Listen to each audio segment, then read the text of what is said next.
কিন্তু জীবনটা আক্রান্ত হবে কিভাবে? না, সত্য এটাই, শরীরটা যেরকম রোগে আক্রান্ত হয় তদ্রূপ জীবনটাও রোগে আক্রান্ত হয়।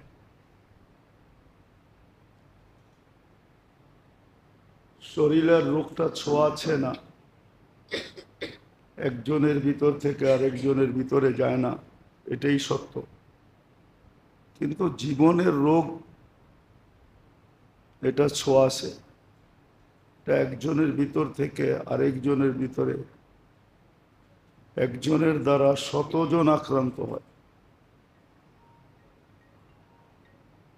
কিন্তু শরীরের রোগ নিয়ে তো গবেষণা আছে, আলোচনা আছে, চর্চা আছে, শিক্ষা আছে, দীক্ষা আছে, কিন্তু জীবনের রোগ নিয়ে কোনো গবেষণা নেই, চর্চাও নাই, আলোচনাও নাই, শিক্ষাও নাই, দীক্ষাও নাই।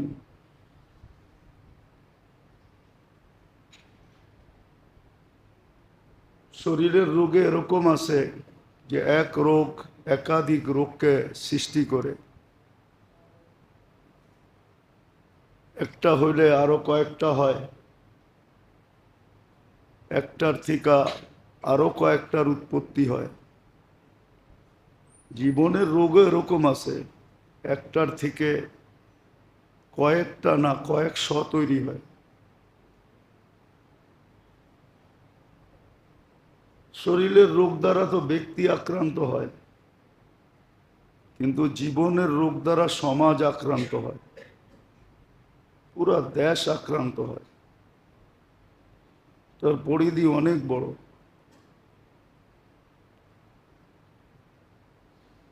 শরীরের রোগের উপশমের জন্য, সুস্থতার জন্য কেমিস্ট্রিরা, আবিষ্কারকরা সারাদিন গবেষণা করে যেতেছে। কিন্তু জীবনের যে রোগ হয় এটা নিয়ে গবেষণা খুব কমই, নাই নাই বললেই চলে, যে মানুষের জীবনও রোগ হয়। এই জন্য আল্লাহওয়ালারা, মনীষীরা দিক নির্দেশনা দিছিলেন। শরীরেরটা তো সুস্পষ্ট, যেমন ডাক্তাররা বলে ডায়াবেটিস হইল আর কন্ট্রোল হইল না, তো সে শত রোগের জন্ম দিবে শরীরে। এরকম জীবনেও যখন রোগ হয় তখন এটাও শত রোগকে জন্ম দেয়।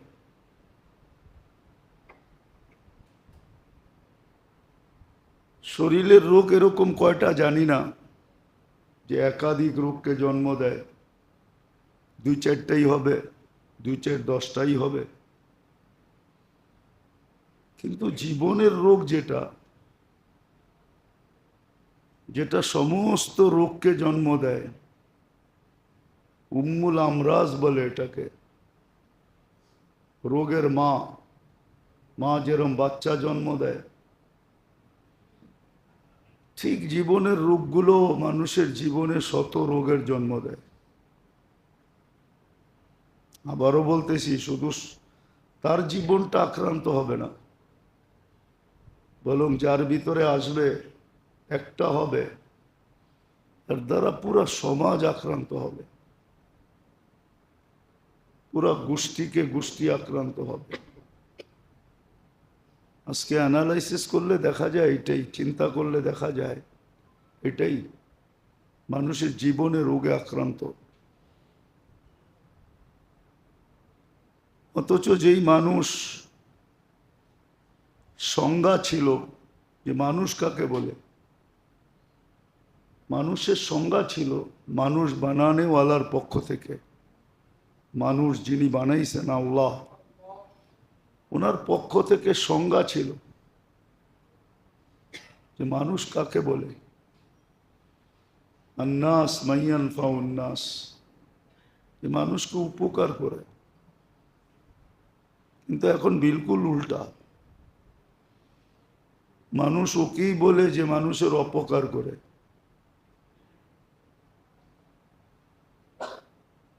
সমাজ ওকেই সমীহা করে।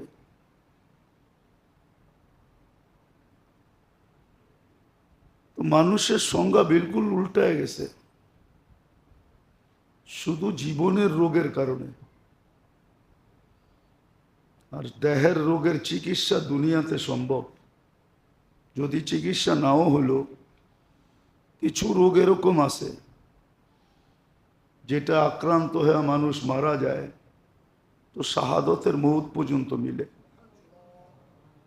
কিছু লোকের রোগের লিস্টি এরকম আছে, যেরকম ডায়রিয়ায় যে মারা যায় শাহাদতের মৌত মিলে।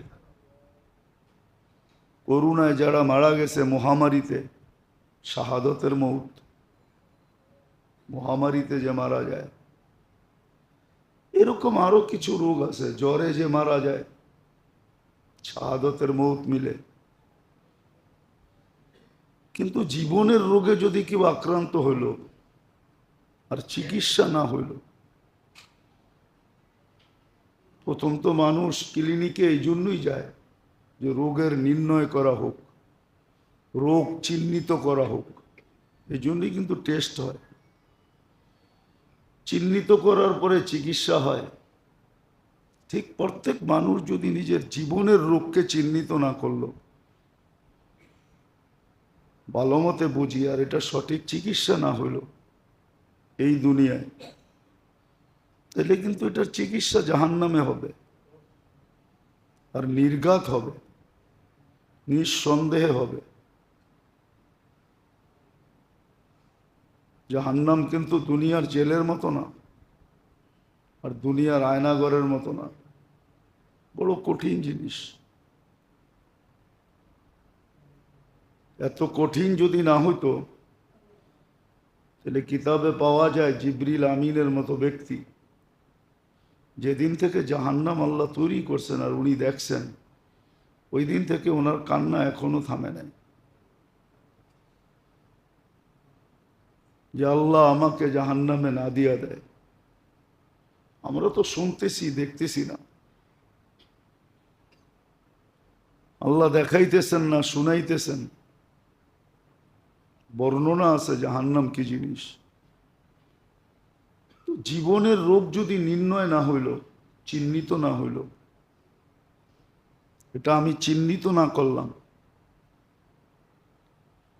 আর এটার যদি সুচিকিৎসা না হইল এই দুনিয়াতে, তাহলে কিন্তু চিকিৎসা জাহান্নামে হবে।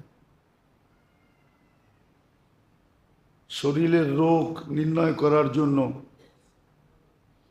এক জমানায় ছিল দুই একটা চিকিৎসা করলেই হতো, দুই একটা টেস্ট করলেই হতো। এখন মনে হয় টেস্ট সিরিয়াল বাড়তে বাড়তে কয়েকশো হয়ে গেছে। আপনি জিজ্ঞেস করেন 50 বছর আগে এত টেস্ট করতে হতো না, দুই একটা করলেই হতো।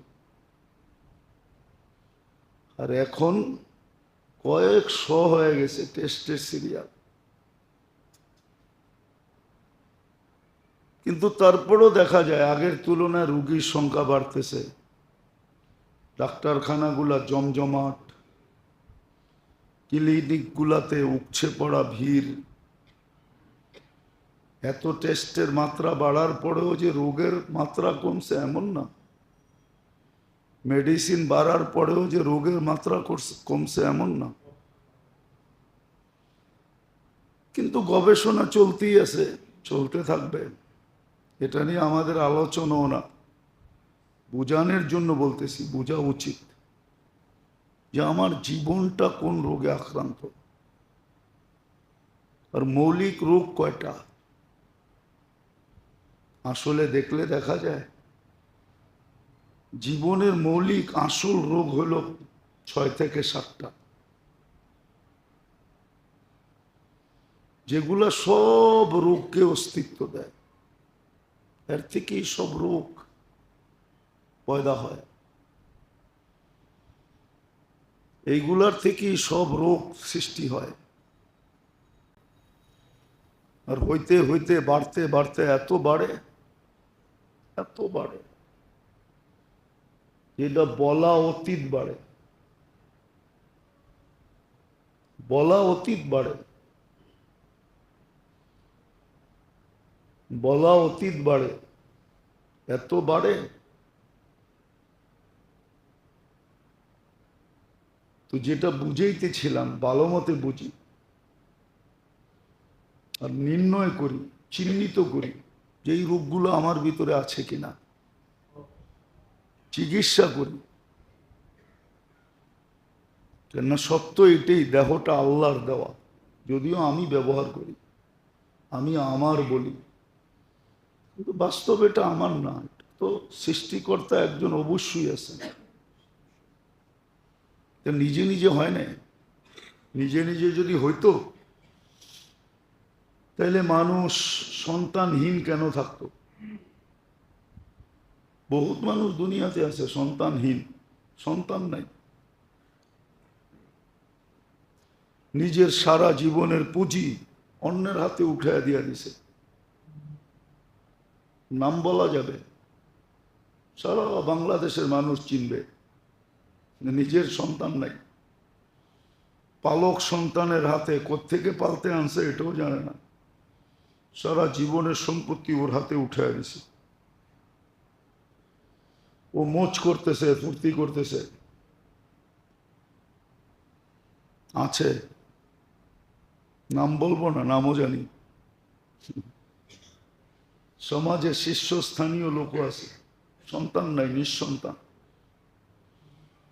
কিন্তু একটা পালক আনছে, হয়তো বাইকটা আনছে, নাইলে বোনেরটা আনছে, ওর হাতে সব উঠাইয়া দিয়া দিছে সম্পত্তি,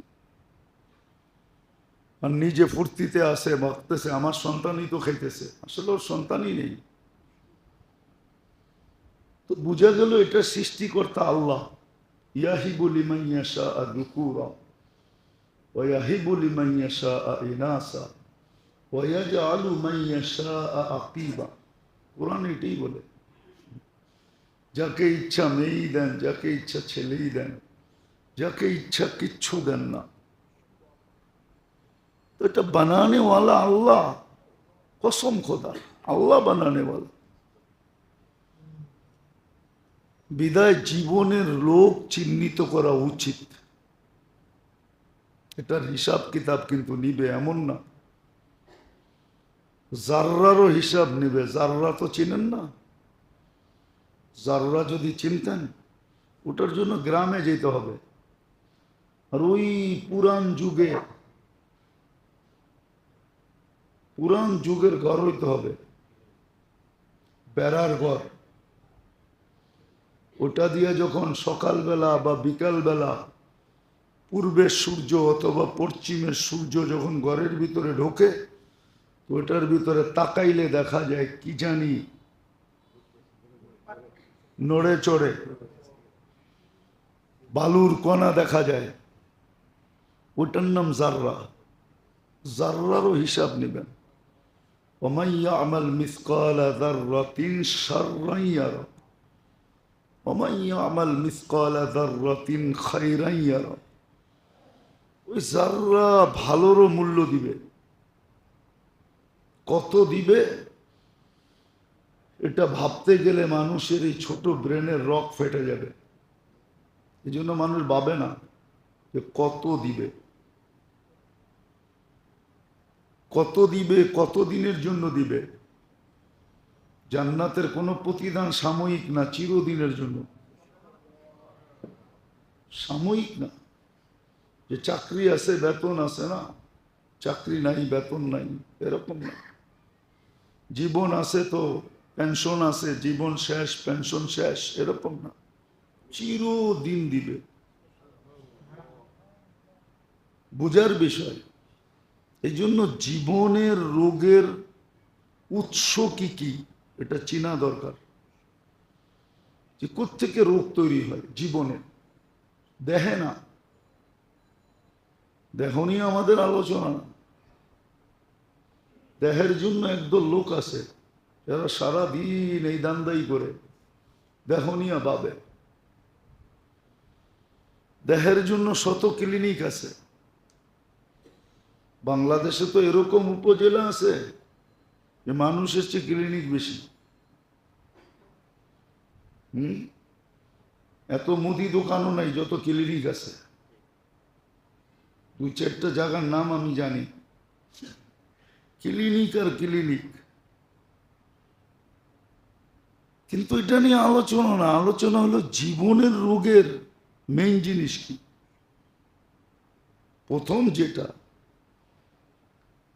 প্রথম যেটা মানুষের জীবনে আল্লাহ রসুলের ওয়াদা এবং ওয়াইদ, অঙ্গীকার এবং শাস্তির উপরে যাদের পরিপূর্ণ বিশ্বাস নাই, পরিপূর্ণ ইয়াকিন না থাকা, আল্লাহর ওয়াদা এবং ওয়াইদ, আল্লাহ রসুলের ওয়াদা এবং ওয়াইদ করার পরে কি বিনিময় দিবে, না করলে কি শাস্তি দিবে, পরিপূর্ণ ইয়াকিন যদি না থাকলো, চোখ বন্ধ করা। আজকে আমাদের অতটুকু নাই, অতটুকু বিশ্বাস নাই। গুলি ঠিক আছে, গুলি বিলকুল তাজা, কিন্তু বন্দুক নষ্ট। অথবা গুলিও তাজা, বন্দুকও ঠিক আছে, কিন্তু আপনার ট্রেনিং নাই, আপনি কি করবেন? আজকে আমাদের ট্রেনিং নেই, গুলিও তাজা, বন্দুকও ঠিক, কিন্তু নাই কি ট্রেনিং নেই। অথবা গুলি তাজা, বন্দুক নষ্ট, ট্রেনিংও নেই।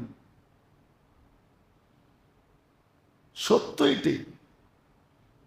আপনি দেখেন আবু দারদা রাদিয়াল্লাহু তাআলা আনহুকে, উনিও জানতেন এই হাদিস, আর সাহাবী কুল্লুহুম উদুল, সাহাবায়ে কেরাম প্রত্যেকে সত্যবাদী। আল্লাহ রসুল গ্যারান্টি দিতেছেন, আসহাবী কুল্লুহুম উদুল, আমার সাহাবারা প্রত্যেকে সত্যবাদী। আয়েশা খবর দিতেছে তোমার ঘরে আগুন লাগছে, আর উনি দৃঢ়তার সাথে বলতেছে না লাগে নাই। দ্বিতীয় জন এসে বলতেছে লাগছে, তারপরে উনি বলতেছেন না লাগে নাই। তৃতীয় জন বলতেছে শুধু লাগে নাই, সব শেষ হয়ে গেছে, তারপরও বলতেছেন লাগে নাই। বিশ্বাসের মাত্রাটা দেখেন না। তো চতুর্দুর্জন আয়েশা বলছে তুমি এত দৃঢ়তার সাথে কি করে বললা লাগে নাই, লাগে নাই, লাগে নাই? আমি তো দোয়া পড়ে বাহির হয়েছি, আর আল্লাহ রসুলের কথা যে সকালবেলায় দোয়া পড়বে সন্ধ্যা পর্যন্ত ওর ওইখানে হঠাৎ কোনো বিপদ আসতেই পারে না। ওই মহল্লায় আসতে পারে, ওই এলাকায় আসতে পারে, চতুর্দিকে আসতে পারে, কিন্তু আমারটায় আসবে না। বলেন আমাদের এতটুকু আছে? এইটাই শত রূপকে তৈরি করে। যখন আল্লাহ আল্লাহ রসুলের আছে, আমাদের সমাজে আছে, আল্লাহর কথা মানে না, রসুলের কথা মানে না, মুরব্বিগো কথা মানে।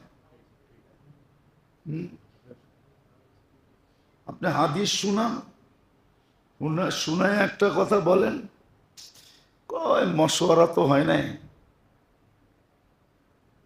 কি কয়? মশওয়ারা তো হয় নাই, মুরব্বীরা তো কয় নাই। রাগ হয় না, কিন্তু সচরাচর এটাই করে। আপনি ডাইরেক্ট হাদিস শুনাইলেন,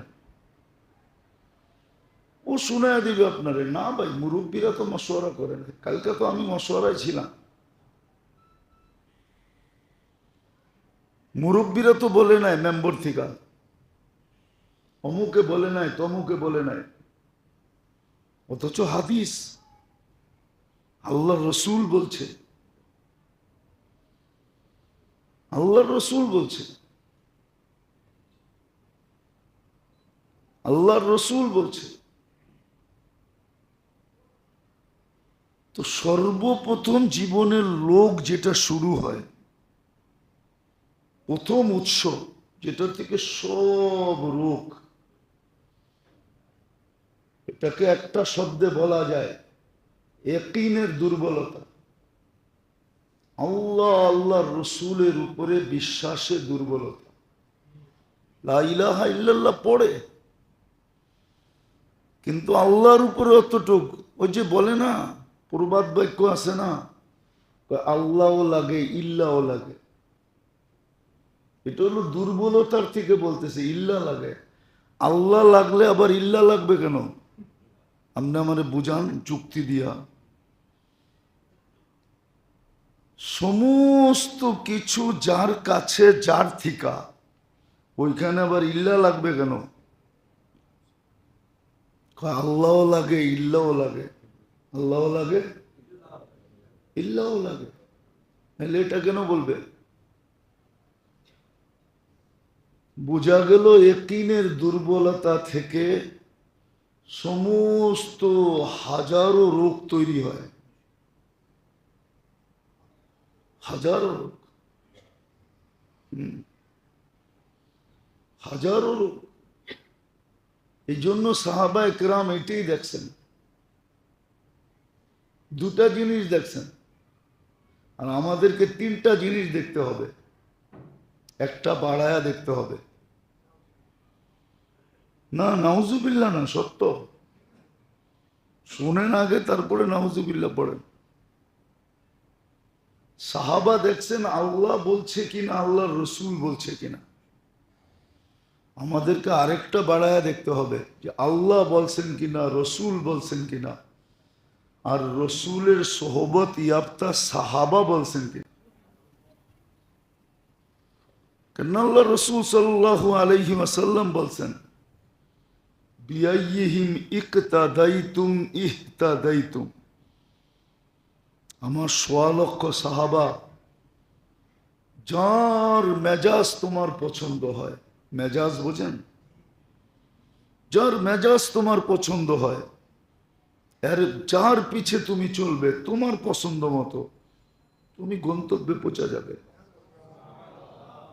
তাহলে আমাদেরকে তিনটা দেখতে হবে, তাইলে ইয়াকিন ঠিক হবে। আল্লাহ বলছে শেষ, এখানে আর কোনো সে নাই। রসুল বলছে আর কোনো সে নাই। কিন্তু যুক্তি দেয় কি আল্লাহও লাগবে ইল্লাও লাগবে। যুক্তি দেয় কি আল্লাহ ঘরে আইসা দিয়া যাবে, অনেক যুক্তি দেয়, অনেক তর্ক দেয়। এটা হলো জীবনের রোগ আছে, ওর ওর জীবনে রোগ, ওর জিন্দেগিতে রোগ আছে, যার কারণে ও যুক্তি দেয়, যার কারণে ও যুক্তি দেয়। যেমন কাহিনী আছে সত্য, খোরাসান একটা শহর ছিল, এখনো আছে রাশিয়ার ভিতরে। আগে তো এটা পুরা মুসলিম স্টেট ছিল, রাশিয়া পুরাটাই মুসলিম স্টেট ছিল। খোরাসান, আজারবাইজান, উজবেকিস্তান, বুখারা, তাশকন্দ, এগুলো সব মুসলিম ঐতিহ্য ছিল। আজও হাজারো নিদর্শন এখানে আছে, ঘুরতে গেলে দেখা যায় হাজারো নিদর্শন পড়ে আছে। তো এক বিধবা মহিলা আসছে ওই জমানার বাদশার কাছে, শুনছে বাদশাহ বড় ন্যায়প্রায়ণ, বড় দাতা স্বভাবের। তাই সব বলতেছে যে আমি তো সাইয়েদ, আল্লাহ রসুলের বংশধর, আমি বিধবা, বাচ্চা নিয়ে অনেক বিপদে আছি। তো বাদশাহ বলতেছে এরকম প্রতিদিন আসে আমার কাছে, তুমি যে আসলে সাইয়েদ, তোমার সাজারা কি, প্রমাণ কি? তো মহিলা কোত্থেকে প্রমাণ দেখাবে? তো ওইখান থেকে বাহির হয়ে চলে আসছে।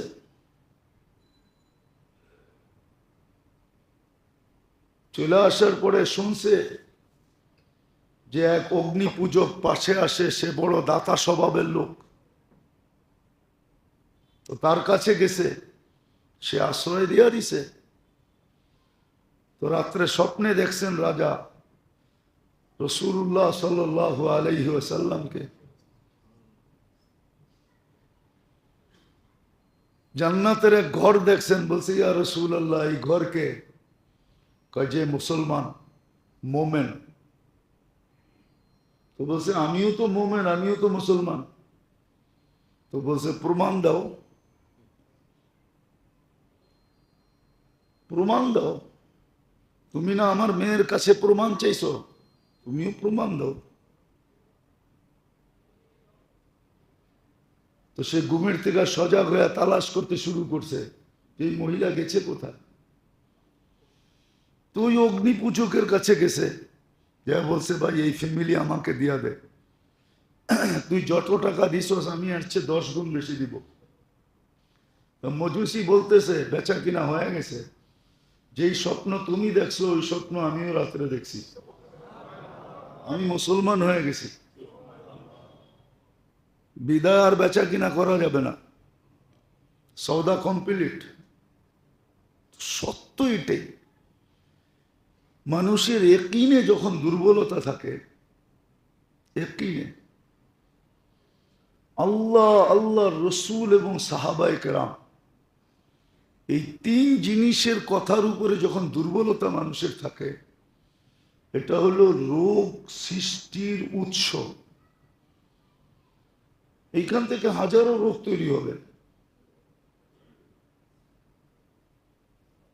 এইখান থেকে হাজারো রোগ তৈরি হবে। আর ইয়াকিনের দুর্বলতা থেকে, ইয়াকিনের দুর্বলতা থেকে মানুষের ভিতরে এমন কি রোগ তৈরি হইতে হইতে হইতে হইতে হইতে এটা 2টা স্তরে পৌঁছতে পারে, 2 স্তরে। যেমন কিছু রোগ আছে হইতে হইতে ক্যান্সার পর্যন্ত যায়, তো ডাক্তার নিচে লেখা দেয় নো অ্যান্সার, যদিও বর্তমানে চিকিৎসা করে, কিন্তু সফলতার মুখ খুব কম দেখে, খুব কমই সফল, অসফলই সব। তো ইয়াকিনের দুর্বলতা যখন মানুষের, তো বলছে এদিকে আস। আসার পরে আল্লাহওয়ালা ছিলেন, পাগড়ি খুলা বলে মাথায় দিয়া দিছে, এবার সামনে দেখ। তো দেখা চিৎকার দিয়া উঠছে, হুজুর এটা কি দেখতেছি? এই জন্যই চেহারাটা ডাইকা আসি, এই জন্যই চেহারাটা ডাইকা আসি। সত্য এটা, আপনি মানেন আর না মানেন। চেহারায় মানুষ থাকে, আসলে মানুষ হয় না, আসলে মানুষ হয় না। হাজারো রোগ পয়দা হয় যখন মানুষ নিজেকে নিজের মনের অধীন করে, মন মতো চলে, অথবা বিবেকের অধীন করে, অথবা বুদ্ধির অধীন করে, অথবা দুনিয়ার শিক্ষার অধীন করে, দুনিয়ার শিক্ষার অধীন করে, তখন মানুষ মানুষ থাকে না। আচ্ছা বলেন, মানুষ যদি মানুষ হতো, দুনিয়ার মানুষ যদি বর্তমানে মানুষ হতো, তাহলে আপনি ফিলিস্তিনের দিকে তাকান, এ কি মানবতার কাজ? শিশু মারা, মহিলা মারা, বৃদ্ধদেরকে মারা, এ কি মানবতার কাজ? মানবতার কাজ তো না। কিন্তু সারা দুনিয়াই তো মানবতা বলে মেনে নিতেছে, ঠিক না? কি সারা দুনিয়া কি বলতেছে? ওরা শুদ্ধি করতে চাইতেছে। ওরা কি করতে চাইতেছে? শুদ্ধি।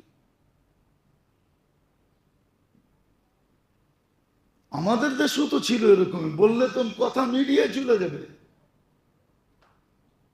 করে ফাসাদ বলে কি আমরা শুদ্ধি করতেছি, করে ফাসাদ। আর বলতেছি কি কি করতেছি? শুদ্ধি করতেছি, শুদ্ধি করতেছি। এটার কারণ এটাই, এটার কারণ এটাই। এই জন্যই প্রতিবেশী আজকে প্রতিবেশীর দ্বারা নির্যাতিত কেন জানেন? আচ্ছা বলেন তো, আমি বলছি, কালকেও বলছি, পরশুও বলছি, আমাদের দেশে মাদক কি গরিব মানুষ ঢুকায়? কারা? শুধু বড় লোক না, যারা হাই লেভেলে, এদের হাত ছাড়া তো মাদক ঢুকতে পারে না। ঢোকে কি করে? তো মানুষ হলো কোথেকে? হাজারো যুবকের জীবন নষ্ট করতেছে। রেহাব সেন্টার বাংলাদেশে যতগুলা, কয়টা আছে জানেন? এটা তো জানেন না। এক রেহাব সেন্টারে মাসে খরচ কত জানেন একজন লোক ঢুকাইলে? এটা তো জানেন না। ঢাকা শহরই রেহাব সেন্টার আছে, একটা ছেলেকে দিলে মাসে 60,000 টাকা দিতে হয়।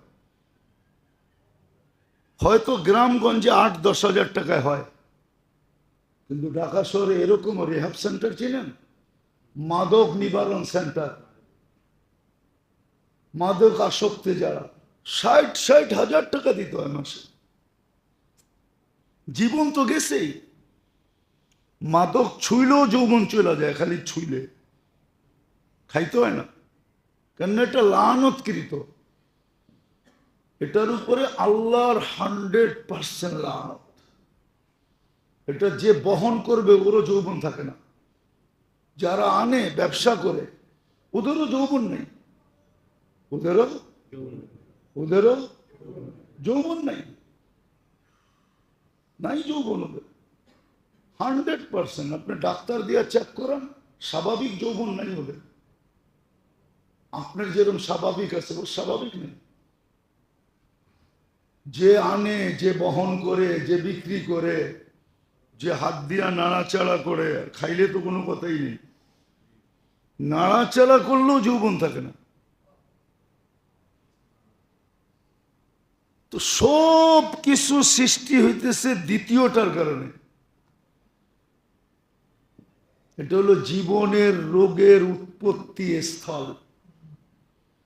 মন মতো চলা, বিবেকের অধীন হয়ে চলা, বুদ্ধির অধীন হয়ে চলা, বিদ্যার অধীন হয়ে চলা। আরেকটা হাদিস মনে উঠলো, এই জন্য বলতেছি, আমাদের সমাজে তো শুধু যুদ্ধ ঘোষণা করে, মাদকের বিরুদ্ধে যুদ্ধ আছে, কিন্তু সমাধানের কোনো জিনিস নাই। মাদক যারা ব্যবহার করে, যারা বেচে কিনে ক্যারি করে, লাড়াচাড়া করে, ওদের 7 জেনারেশন পর্যন্ত এই দুর্বলতা পৌঁছবে। হাদিসে আছে আল্লানাতু তাবলুগু সাবআম মিনাল ওয়ালাদ, এটা 7 জেনারেশন পর্যন্ত যাবে। কয় জেনারেশন? 7 জেনারেশন পর্যন্ত, 7 জেনারেশন পর্যন্ত পৌঁছবে। এটা লানতকৃত। আর আল্লাহ রসুলের, আল্লাহর ওয়াদা, আল্লানাতু তাবলুগু সাবআম মিনাল ওয়ালাদ, 7 জেনারেশন পর্যন্ত এটার এফেক্ট হবে। তওবা করার পরেও, কেননা শরীরে একটা ঢুকা গেছে তো ঢুকা গেছে। এইগুলা সমাজে যে আজকে, এটা হলো জীবনের রোগ। মনের অধীন চলা, বিবেকের অধীন চলা, বুদ্ধির অধীনে চলা, আর নিজের বিদ্যার অধীন চলা। কোরআন হাদিসের বিদ্যা না, দুনিয়ার জেনারেল বিদ্যার অধীনে চলা। আর সবাই আমাদের কথা শুনে অনেকে, কিন্তু শুনা খালি হাসে। কি? আরে মোল্লারা কই বই, মোল্লারা পারতাম যদি 2-1টারে কবর থেকে উঠাই না, এই যোগ্যতা যদি আল্লাহ দিত, তাহলে প্রত্যেক মহল্লার সবচেয়ে পুরান ব্যক্তি যে কবরে গেছে ওরে উঠাই না স্টেজে বসাইতাম। এইবার বলেন, আপনি বলেন যে মোল্লারা বলেই মোল্লারা কি সত্য বলছে না মিথ্যা বলছে একটু শুনাইয়া দিয়া যান, তারপরে পাঠাইয়া দিতাম আবার কবরে। কিন্তু সুযোগ তো নাই। অনেকে শুনে আর এটাই বলে হুজুররা বলবোই, আর বেটা মোল্লাগো সব কথা শুনতে হয় নাকি? মাগো বিবেক বুদ্ধি নাই। বুঝা গেল আপনি রুগী, এই জন্য তো বিবেক বুদ্ধি বললেন। আপনার বলা উচিত ছিল যে দেখো হুজুরে কোরআন মতে বলে কিনা, হাদিস অনুযায়ী বলে কিনা, সাহাবাদের অনুযায়ী বলে কিনা, তিনটার ভিতরে পাওয়া যায় কিনা দেখো। যেমন আবু হানিফা রহমতুল্লাহ আলাইহি বলছিলেন, আমার কথা যদি তিনটার বিরুদ্ধে হয়, ইদা খালাফা কাউলি কাউলার রাসূল ওয়াস সাহাবা ফালকুহু আলাল জিদার, তাহলে পাহাড়ে ফিকা, দেওয়ালে ফিকা মারো। উচিত ছিল এটা, কিন্তু এখন মনের অধীন, বিবেকের অধীন, বুদ্ধির অধীন, বিদ্যার অধীন 100% আপনি লেখা রাখেন আপনি জীবনে রোগে আক্রান্ত, আপনি রোগী। এটা যদি শুদ্ধি না করলেন, চিকিৎসা না করলেন, চিকিৎসা হবে কিন্তু জাহান্নামে। লেখা রাখেন। হ্যাঁ, প্রত্যেকটা চিকিৎসার ব্যবস্থা আছে, প্রতিকার আছে, কিভাবে চিকিৎসা করবে এটাও আছে, কিতাবে লেখা আছে। বলবো ধারাবাহিকভাবে একটা একটার পরে একটা বলবো। এই জন্য আজকে দুটেই বললাম যে শুধু দেহে রোগ হয় না, জীবনেও রোগ হয়। দেহের রোগ বাহির করা অতি সহজ, জীবনের রোগ বাহির করা কঠিন। দেহের রোগ কোনো ছোঁয়াছে নাই, এটাই সত্য, কিন্তু জীবনের রোগ পুরাটাই ছোঁয়াছে, পুরাটাই মানুষের ভিতরে ছড়ায় যায়। পুরাটাই ছড়ায় যায়। লোভ শুধু তাকে ধ্বংস করে না, হাজারো ফ্যামিলিকে ধ্বংস করে। আছে, পেপার পত্রিকায় আছে, 100 জনকে শুধু ওনার রিসোর্ট বানাইতে হবে এই জন্য 100 জনের জীবন ধ্বংস করে দিছে। লোভের ঠিকা আছে, পেপারে আছে, পত্রিকায় আছে, মানুষের সামনে আছে। শুধু আমার লাগবে, এটাই লোভ, এটা আমার আমার কিন্তু কয়জনের যে রুজি রুটি যাবে এটা পাবে না। গেলে গেল, আমার কি আসে যে আমার তো এটা লাগবে, আমার তো এটা লাগবে। এগুলা রোগ, জীবনের রোগ। আসেন দেখেন নিজের ভিতরে আছে কিনা, চিকিৎসা করেন। প্রথমে নির্ণয় করেন, তারপরে চিকিৎসা করেন। কোথায় চিকিৎসা হবে দেখেন, নাইলে বড় বিপদ সামনে। আমি তো বলি, আপনাদেরকেও বলি, এইখানেও কেউ নেই যে রাত্রে বিছনায় যায় এই কথা ভাবে, একটু চিন্তা করে যে আমি তো খাটে ঘুমামো, বাবা জানি কোথায় ঘুমায়। কবরে যে রেখা আসলাম, বাবা না জানি কোথায় ঘুমায়। আমি তো উচ্চা উচ্চা তোর সঙ্গে ঘুমাবো, হায় মা জানি কোথায় ঘুমায়। মা জানি কেমন আছে একজনও ভাবি না। ঠিক আপনার বেলাও সন্তান ভাববে না, আপনি যদি না ভাবেন। আর এগুলা রোগের কারণে। আল্লাহ আমাদেরকে বুঝার তৌফিক নসিব করুন। ওমা আলাইনা ইল্লাল বালাগ। তো একটা আরেকটারে কইতেছে, বেটা গল্প করতে করতে, আমরা যার কাজ করি স্যার, ওর বাপে ওরে পড়ালেখা করায় একটা গাধা বানাইছে। তো সব দিয়ে কয় কেন, তোরা কি দেখোস না সবই তো স্যারের বউ করে, সে খালি পিছে ব্যাগটা লয়া ঘুরে। তোরে পড়ালেখা করে এরকম বানাইলো কেন? কেন ওরে তো চালায় কে? আমাগো সামনেও তো মাঝে মাঝে ধমক দেয়, চুপ করো তুমি, বেশি বোঝো, দেয় না? না মনে হয় রাগ হয়ে গেল কেউ কেউ, দেয় না? আমাগরটাই তো ভালো দেখস না, সকালবেলা আসছি, রাত্রে ওইটা পাক করে দিছে, আবার বিকালে যামু, পানিটা রেডি রাখবো, গোসল করমু, পরিষ্কার হমু, পোলাপান গুলারে সরায়া বলবে তোর বাবা সারাদিন গায়ে খাইতে আসছে, একটু আরাম করতে দে, শরীরটা ভালো না থাকলে কালকে আবার যাবে কাজে কি কইরা। আমাগর ডি তো ভালো। রাগ হয় না, আমি কাউকে ইনসাল্ট করতেছি না, কেউ সুখী না, হাইসেন না, অ্যানালাইসিস করেন, যান ওদের বাড়িতে যেয়ে দেখেন। আপনি বলবেন ওদের এখানে তো ঝগড়াও বেশি, আপনার ঝগড়া মতো ঝগড়া না, ওদের ঝগড়া 2 মিনিটের। এই ঝগড়া হয়েছে, গালাগালি করছে, একটু পরে দেখবেন দুইজনে গলা ধরে ঘুমাইতেছে। আর বড় লোকের ঝগড়া হইলো দুইজন 2 খাটে 2 কামরায়। এরকমও আছে, মাসের পর মাস, বৎসরের পর বৎসর স্বামী স্ত্রীর সাথে কথা বলে না, স্ত্রী স্বামীর সাথে কথা বলে না। চিনি আমরা, আমাদের কাছে তো পানি পড়া নিতে আসে, আমরা তো পানি পড়া দেই, আমরা কি জানি না? তো যেটা বুঝাইতেছিলাম, যে ইয়াকিনের দুর্বলতার কারণে হাজারো রোগ তৈরি হয়। আর ইয়াকিনের দুর্বলতা এটা হলো জীবনের রোগের উৎস 1 নম্বর। এই জন্য আল্লাহর রসুল এটাকে সেট করছেন, ইয়াকিন ঠিক করো, ইয়াকিন ঠিক হবে, অনেক রোগের থেকে তুমি বেঁচে যাবে।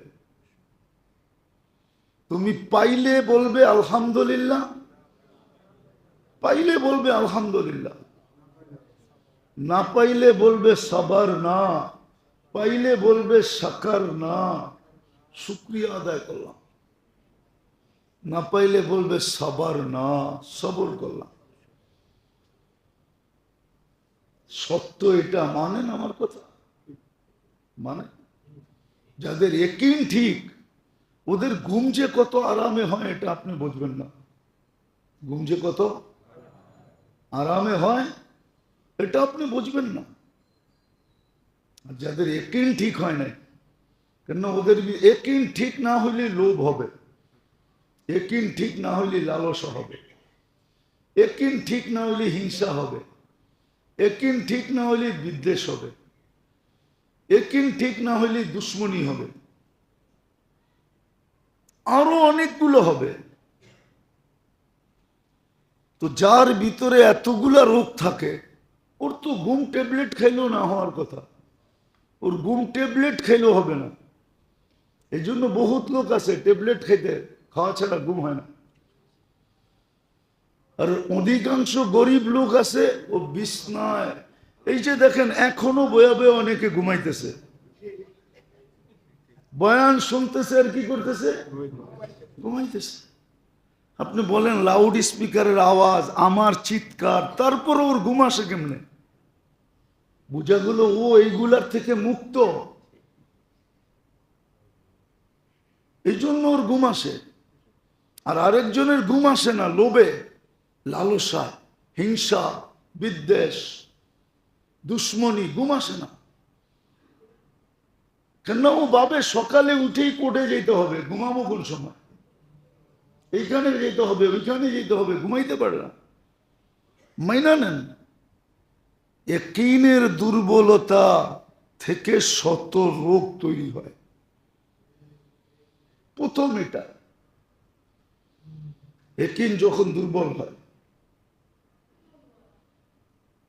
এই জন্য নির্ণয় করা উচিত, চিহ্নিত করা উচিত যে এই 4 জিনিসের উপরে আমার কোনো দুর্বলতা আছে কিনা। আল্লাহর কথার উপরে, রসুলের কথার উপরে, সাহাবাদের কথার উপরে, এবং হক্কানি আলেম ওলামা আল্লাহ ওয়ালাদের কথার উপরে আমার কোনো সন্দেহ আছে কিনা। যদি থাকে তাহলে বোঝা যাবে যে আপনি আক্রান্ত, আপনি আক্রান্ত। তখন দেখা যাবে সারা দিন আপনার চলে যাবে প্ল্যান বানাইতে বানাইতে, সারাদিন বইয়া প্ল্যান বানাবে, প্ল্যান আছে আমার লোকে চলেন দেখায় দিন। কিছু লোক শুধু লোক রাখা দিছে যে তুই খালি সারা দিন খুঁজবি প্রত্যেক অফিসে যায় যে কার কোনখানে দুর্বলতা আছে আর আমারে খবর দিবি, আমি এটা দখল করবো। লোক রাখা আছে ওর, বেতন দিয়া। মনে হয় আপনারা জানেন না, ঠিক না? আপনারা কোত্থেকে আসছেন তো, আকাশ থেকে আবার জুমার পরে আকাশে চলে যাবেন, এই সমাজে তো থাকেন না। শুধু আমিই জানি। হ্যাঁ, এরকম লোক আছে, হাজারো আছে। শুধু একিনের দুর্বলতার কারণে এটার থেকে রোগ তৈরি হয়। সবগুলা তো বলা যাবে না, দুই একটা বলতেছি। দ্বিতীয় যেটা রোগ তৈরি হওয়ার উৎস,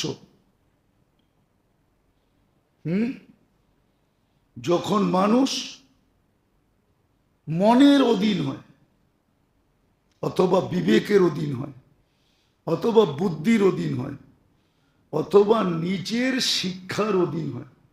যা শিখছে ওটাকেই বলে আমি তো শিখছি, আমি তো শিখছি, আমিও শিক্ষিত, আমরাও শিক্ষিত। এটার অধীন যখন হয়, মনের অধীন, মনের এটাকে শাহওয়াত বলে আরবিতে, অথবা হাওয়া বলে। আফারাইতা মান ইত্তাখাযা ইলাহাহু হাওয়া, যে নিজেকে মনের অধীন করে, অথবা বিবেকের অধীন করে, অথবা বুদ্ধির অধীন করে। অনেকে বলে, আমরা বললে বলে না হুজুর এটা বিবেক মতো হইল না, বিবেক এটাকে মানে না, বিবেক এটাকে মানে না। অথচ আমি বলতেছি আল্লাহ বলছে, ও বলে কি? আচ্ছা, বিবেক তৈরি করছে বিবেক বড় না আল্লাহ বড়? বিবেক বড় না আল্লাহ বড়? তাহলে ও তো বলতেছে বিবেক মানে না, ও তো বলতেছে বুদ্ধি মানে না, বুদ্ধিমতো হয় না। ও তো বলতেছে আমরাও তো পড়ালেখা করছি। ও কি পড়ালেখা করছে বলেন তো? কোরআন, হাদিস, ফিকহ, কি পড়ালেখা করছে? ও তো পড়ালেখা এটাই করছে, এটা তো করছে, ও তো পড়ালেখা করছে দান্দার পড়ালেখা। 1 টাকার বিল রে কিভাবে 100 টাকা বানান যায়, এই দান্দার বিল পড়ালেখা করছে। নইলে হাজার হাজার কোটি টাকার মালিক হয় কেমনে? বেতন মাত্র 1 লাখ টাকা। এর চেয়ে বেশি তো আমরা ফু দিয়ে কামাইতে পারি। হ্যাঁ, হাসেন কেন? খুলে দিমু চেম্বার, দেখেন ফু দিয়ে কেমনে কামায়। ছোট মসজিদে জুমা পড়ে এই জন্য বহুত মানুষ আছে ফুয়ের অপেক্ষায় থাকে, কিন্তু দেই না ফু, ফু দিয়েও কামান যায়। তো দ্বিতীয় রোগ উৎপত্তি হয় যখন নিজেকে মনের অধীন করে, বিবেকের অধীন করে। জীবনের রোগের উৎপত্তির দ্বিতীয় স্থান, দ্বিতীয় জিনিস মনের অধীন করা, বিবেকের অধীন করা, বুদ্ধির অধীন করা। নিজে যে বিদ্যা 3 ব্যাপারে কমসে কম, অথবা যাদের ব্যাপারে আল্লাহ রসুলের হুকুম আছে এদেরকে মানো। বরং এই জমানায় তো 4টাকে যোগ করতে হবে। মাইনা নেন আমার কথা, না মানলে আপনার অভিরুচি।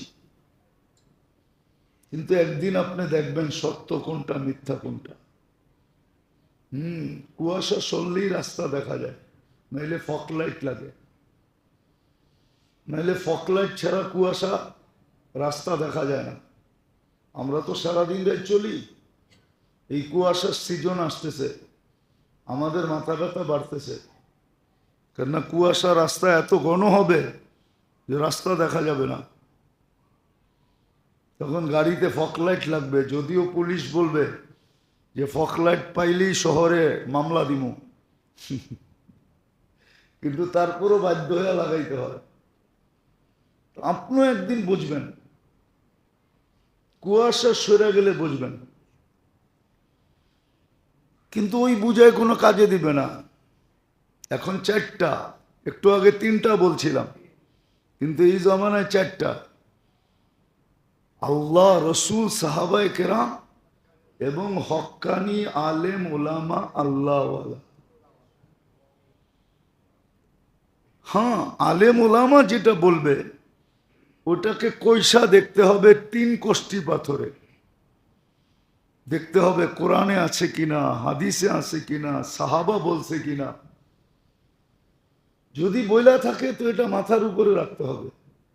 তো যেটা বলতেছিলাম যে আজকে আমাদের জীবন রোগে আক্রান্ত, শরীর তো আক্রান্তই। বরং কখনো বলছিলাম মনে হয় যে জীবনের রোগ শরীরকেও আক্রান্ত করে, নাইলে আল্লাহ রসুল দোয়া দিবেন কেন? দোয়া দিছেন যে এটা দ্বারা তোমার শরীরের রোগও মুক্ত হবে, এমনকি দেহের রোগও মুক্ত হবে। 70 না 80% রোগ মানুষের শরীরে হয় শুধু দেহের রোগের কারণে। দেহের রোগ হয় জীবনের রোগের কারণে, নাইলে দেহের রোগ হইতো না। দেহের রোগের 80% কারণ হলো জীবনের রোগের কারণে। জীবনে রোগ তো দেহেও রোগ, দেহে রোগে আক্রান্ত হবে। সত্য, এটাই সত্য, মেনে নেন। লোভ কিন্তু জীবনের রোগ, দেহের রোগ না। লোভ জীবনের রোগ, হিংসা জীবনের রোগ, বিদ্বেষ জীবনের রোগ, দেহের রোগ না। দুশ্মনী জীবনের রোগ। কিন্তু যার ভিতরে হিংসা আছে, যার ভিতরে বিদ্বেষ আছে, যার ভিতরে লোভ আছে, যার ভিতরে লালসা আছে, কয়েকদিন পরে দেখবেন ওর দেহ রোগে জর্জরিত হয়ে গেছে, লোভের কারণে। ওর রোগ, শরীর কয়েকদিন পরে জর্জরিত হয়ে যাবে। আর ওই ব্যক্তি দেখবেন যার লোভ নাই, যা পাইল আলহামদুলিল্লাহ, না পাইল আলহামদুলিল্লাহ।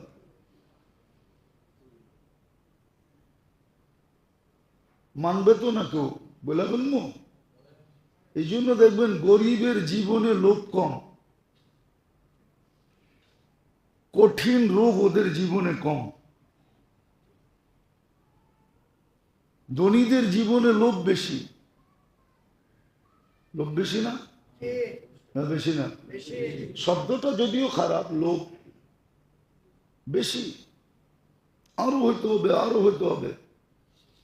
যে দেখেন বড় বড় রোগ ওদের বেশি। গরিব তো ফার্মেসির ওষুধ খাই ভালো হয়ে যায়। কি ওরা যে দেখবেন ফার্মেসির কাজ দিয়েও হাঁটে না, বড় বড় হাসপাতালে বুক দেওয়া আছে। গরিব তো কখনো 10 টাকা দিয়ে অসুখ ভালো হয়ে যায়, ঠিক না? আর ও দেখবেন 10 লাখ টাকা দিয়েও ভালো হয় না। আপনি অ্যানালাইসিস করেন আমার কথা, মিডিয়ায় তো যাবে সব কথা, চিন্তা করেন। ইয়াকিন যখন দুর্বল হয়, বিশ্বাস যখন দুর্বল হয়, আল্লাহর উপরে, আল্লাহ রসুলের উপরে, সাহাবায়ে কেরামের উপরে, হক্কানি আলেম ওলামা আল্লাহওয়ালাদের উপরে, তখন কিন্তু অনেক কিছু তৈরি হয়, শত রোগ উৎপত্তি হয়। এটা হলো প্রথম। এখান থেকে জীবনের রোগের উৎপত্তি শুরু হয়। ইয়াকিনে যদি দুর্বল থাকে, হ্যাঁ কিতাবে আছে, এই জন্য সাহাবায়ে কেরাম আল্লাহ ওয়ালারা এটার উপরে খুব রট লাগাইছেন, বড় চেষ্টা করছেন এটাকে ঠিক করার জন্য, বড় চেষ্টা করছে। নাহলে আবু বকর সিদ্দিক রাদিয়াল্লাহু তাআলা আনহুর মতো মানুষ আল্লাহ রসুলকে জিজ্ঞাসা করতেন না, ইয়া রাসূলুল্লাহ, ইয়াকিন দুর্বল হলে যেই জিনিস হয় সেটা হলো সর্বপ্রথম ক্যান্সার পর্যন্ত পৌঁছে, ওটার দ্বারা শিরক হয়, শিরক। এটা হলো ক্যান্সার অথবা কুফর।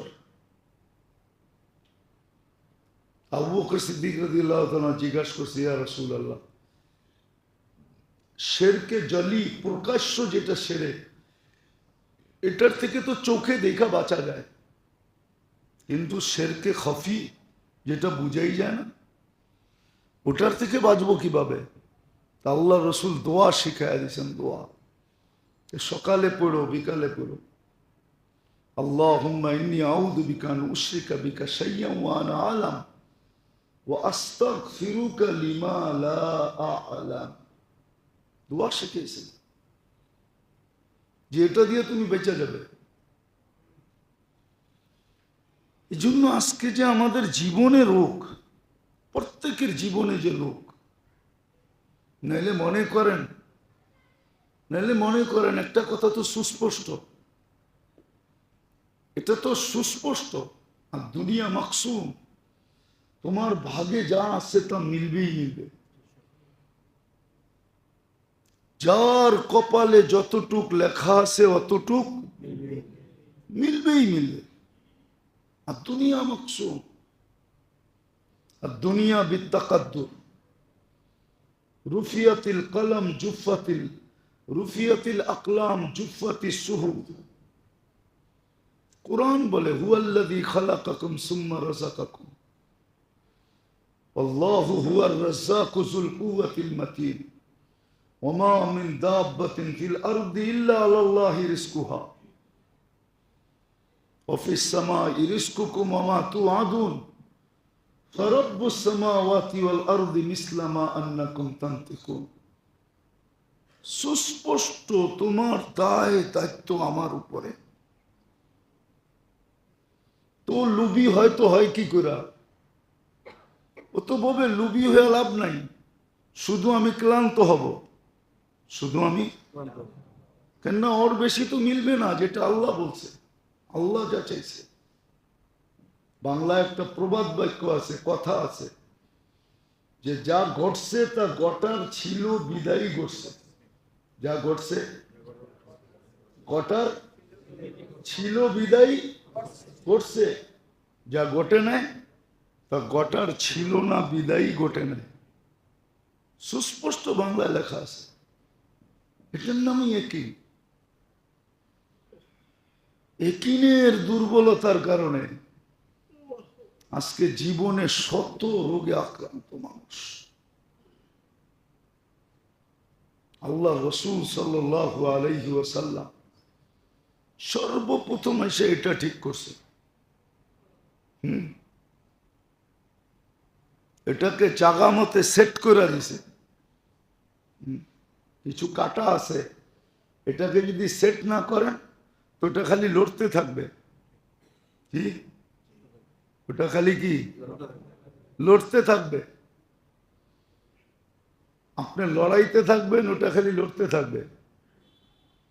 কিন্তু যদি সেট করে দেওয়া হয় তাহলে আর কি করবে না, লড়বে না। আল্লাহ রসুল এসে প্রথমে ইয়াকিন ঠিক করছে, কেননা এটা হলো জীবনের রোগের মূল উৎসর ভিতর থেকে একটা, 7-8টার ভিতরে একটা, যেটার থেকে শত রোগ তৈরি হয়। যদিও বাংলায় বলা আছে, প্রথমটা শিখছে শুনছে, শুধু এইটাই বিশ্বাস করে পরিশ্রমে ধন আনে, আগেরটা শিখে নেয়। পরিশ্রমে ধন আনতে পারে কিন্তু সুখ আনতে পারে না। পরেরটা লেখা আছে পুণ্যে আনে সুখ। সুখ আনতে হলে ধন লাগবে না, পুণ্য লাগবে। কি সুখ আনতে হলে ধন লাগবে না। এই জন্য 100-এ 100 ধনীরা কেউ হ্যাপি না, কেউ সুখী না। সত্য কাহিনী শোনাবো আপনাদেরকে। আমি কাহিনীতে বিশ্বাসী না। মজদুর আছে না, লেবার, কনস্ট্রাকশন লেবার, বিভিন্ন জায়গায় অনেক লেবার লাগে না। ওরা দেখবেন সকাল বেলা টিফিনকারি লয়া কর্মস্থলে যেতে থাকে, ঠিক না? দুপুরে সবাই একসাথে বসে খায়, যে যেটা আনে ওইটাই খায়।